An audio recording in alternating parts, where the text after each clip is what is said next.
What is up, everyone? Welcome back to Base Damage. Hope you are all doing well. Today we're going to be taking a look at the new Fall Fest. Fall Fest has started up for Weiss Schwarz. We had Sacramento this past weekend, as of the recording of this. I think I'm going to have this out like the week after, because we do have some time before the next one in Duluth in November. So I figured I got a little bit of time before then. I can wait a little bit to post it. But I did want to take a look at it and give my thoughts on some stuff, as well as just kind of point out some stuff for this particular regionals, as well as some other ones coming up. So a couple things we had to take into account. They've changed two major things for Fall Fest this year. For one, a new rule going forward is that the sets, instead of having to wait for 2 weeks for the set to be legal to be able to be played in a tournament setting, you now only have to wait 1 week. So that is the official thing now. The main one I wanted to point out here for Sacramento, because it happened on October 6th, JoJo dropped on October 4th. So we did not get a chance to see JoJo just yet, but both it and Dengeki Bunko will be available from for Duluth, because it'll be like a good well over a week for Dengeki for Duluth. But so that is two more sets you do have to think about going forward, as opposed to the first one. You don't have JoJo, you don't have some of the other sets. We do have other sets to obviously take into account, with like Bochi, some other ones as well. Oshinoko is obviously legal for this one and everything.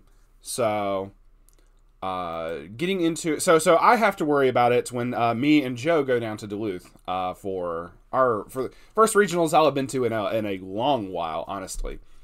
But one other big thing that I did want to point out, no, sorry, technically two more things.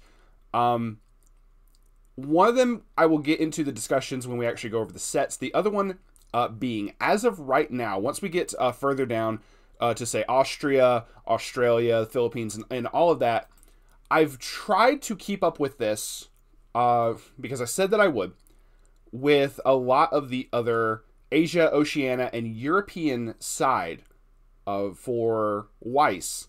I have not seen, I have updated, like refreshed and everything today. I will go through each of these really quickly, just to see if any sets have been banned, and see if we're going to have any situations like we had with, I already forgot the name of it, the one that I had to deal with, the one we had to deal with in Springfest, the one that had like 14 sets banned. So let's just go through this really quickly. There's no restrictions listed up here for Vietnam. It just says card fight standard prize type A. Okay, because this doesn't have any Weiss. So I'm going to look and see if we have any Weiss in it. So there's no Weiss here. Myanmar does not have Weiss either. So Philippines is the first one that has Weiss on the Asia-Oceania side. They got Weiss here, but I don't see anything about restrictions for that. So Australia, obviously, is going to have Weiss, and I don't see anything for that. Australia being... Austria was the other one that happens first, but Australia in December doesn't seem to have anything. Sorry, wrong tab. Malaysia, to be announced. Singapore does have Weiss, don't see anything. Australia in Sydney, and they're still working on stuff for that. But so Europe really quickly. So Austria, which is going to be the next one after Duluth, we do have Weiss. I don't see any restrictions. Portugal, don't see any. Spain has Weiss, don't see any. Germany, no words up there just yet. Cardiff in the UK has Weiss, no restrictions just yet. France has Weiss, no restrictions just yet. And the Netherlands has Weiss, but no restrictions just yet. So obviously, these others are like later on. So, but as of right now, nothing's been posted. I just wanted to point that out. Right now, we don't have a 14 set ban on any one particular location. I think the community made enough noise and enough like discussion of that got criticized. I think they're like, yeah, we probably don't need to do this ever again. So anyway, let's get into talking about Sacramento. So Sacramento, we had 167 players. That is a fantastic turnout. So I'm already happy. But obviously, it's going to be in California. I can expect California to have a fairly high representation of players. And to no one's surprise, first place went to Slime with the 8 Pants, Rimuru, and Miran setup. I'm going to go ahead and have that over to the side. There's a particular level 0 that people have been deciding to run instead of doing like the standby version, just to go back to an 8 Pants build. It'd be hilarious if that also got tossed onto like a list later on, just to keep people from doing 8 Pants Miran. But it's going to be very similar to how the previous 8 Pants was set up, where you had basically kind of an engine for your other pants trigger outside of the Miran setup. And your top end was just all the different off finishers, basically, still.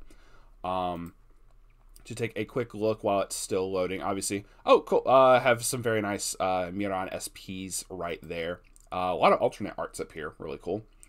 But the particular level 0 Rimuru that they're using instead of the level 1 she's using, obviously because that got hit, is the Orc Lord strategy meeting one, that at the beginning of your Encore step, you can sack the Orc Lord strategy meeting, put the top 3 cards of your deck into the waiting room, choose a level X or lower Demon Continent character in your waiting room, return it to your hand. X is equal to the number of Demon Continent characters put into the waiting room by this effect.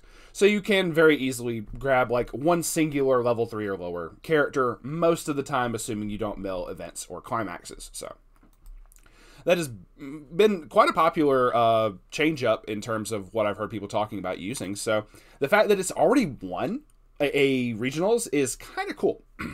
But speaking of other ones that have already rocked up and is like, we're already trying to cement, like, we're here to do some stuff, Ayakashi Triangle. I am actually very, very happy for this one. I actually like the Ayakashi Triangle manga, and I was like, oh yeah, there's a TV show now, I'll have to watch the TV show. And then it got announced for Weiss, and I was like, oh shit, okay, this might actually be something fun to look at.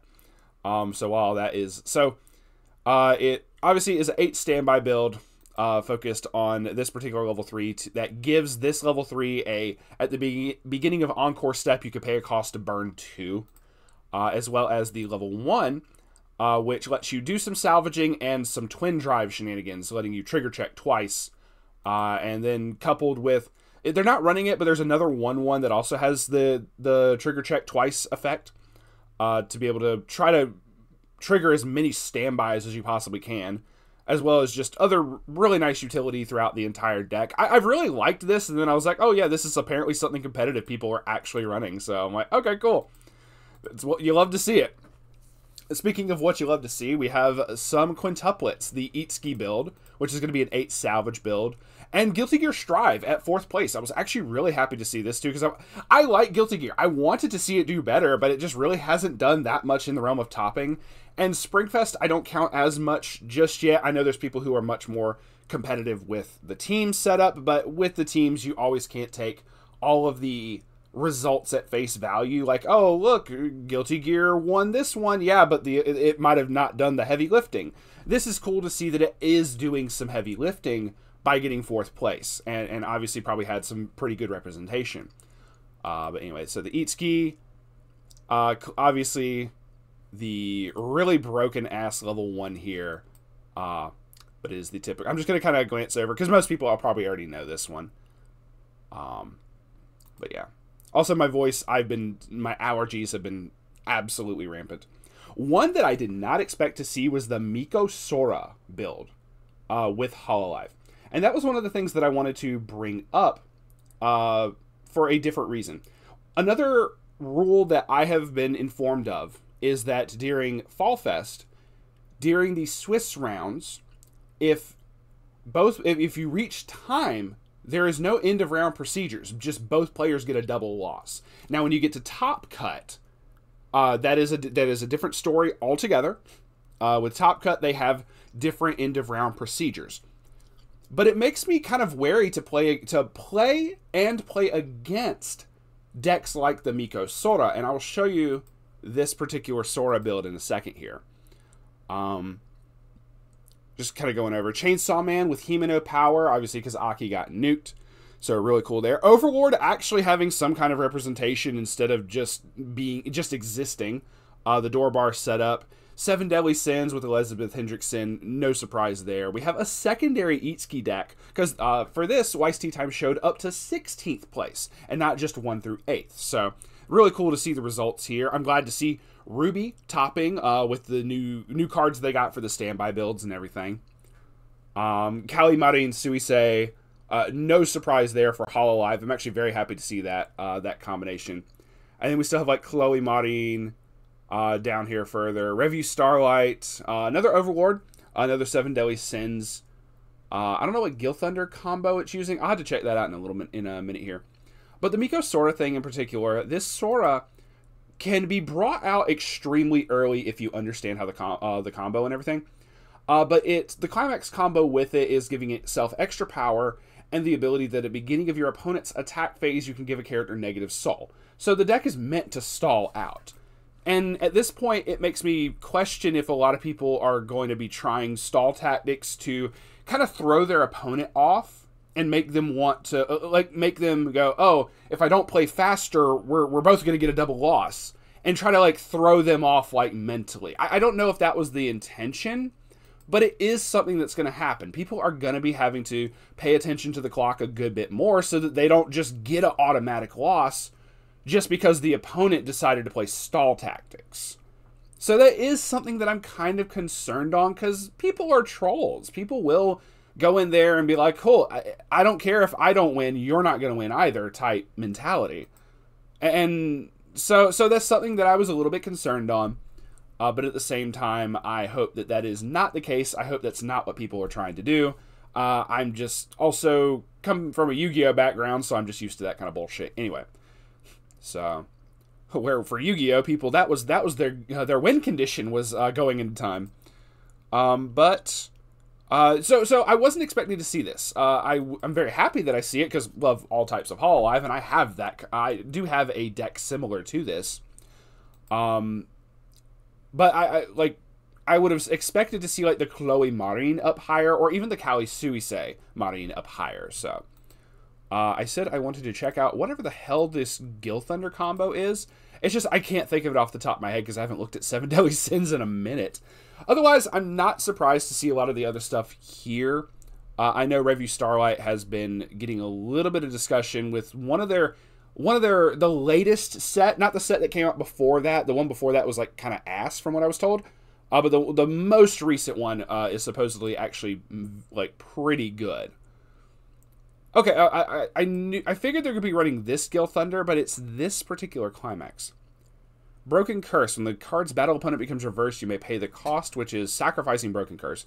Oh, it's one of these types. Okay, look it up to 4 and choose up to 4 Britannia characters amongst them, add them to your hand. Basically, another engine they're trying to do here. Broken Curse being this. Choose a 1 level 1 or lower character in your waiting room. Put it into your stock. All of your characters get +1 soul to end of turn. Just one random copy of that was it just a secret tech, my dude? Because obviously you're still running 3 of the Hendrickson one, obviously. So I don't know. Maybe it's some secret tech that I have no earthly idea what the fuck is going on. But I mean, hell, you got up there. You got 15th. So. But yeah, that is it. I'm not going to make this a particularly long video. Just kind of recapping really quickly. Still waiting for a whole bunch of sets to get dropped. I need to look into Degeki Bunko something fierce.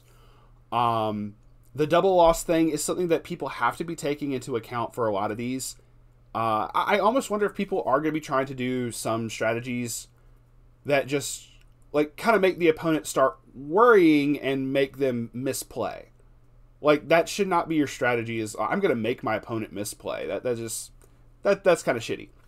But also, no sets have been announced as banned for any particular regionals on the European, Asia, Oceania side just yet, as well as the America ones. I looked through as well, and I didn't see anything for America. Outside of we can't run fucking Marvel on the American side, so I mean that's just to be understood though.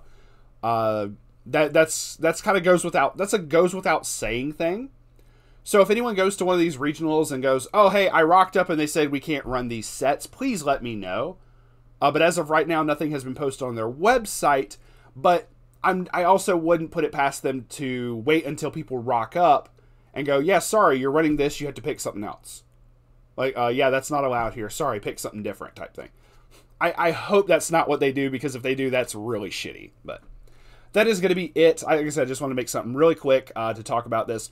I am super excited. We have so many good locations and so many opportunities because me and Joe are also trying to go for Tampa, but that'll be obviously in February, so we got a ways off on that. Really going to be trying hard. The very next one is Duluth.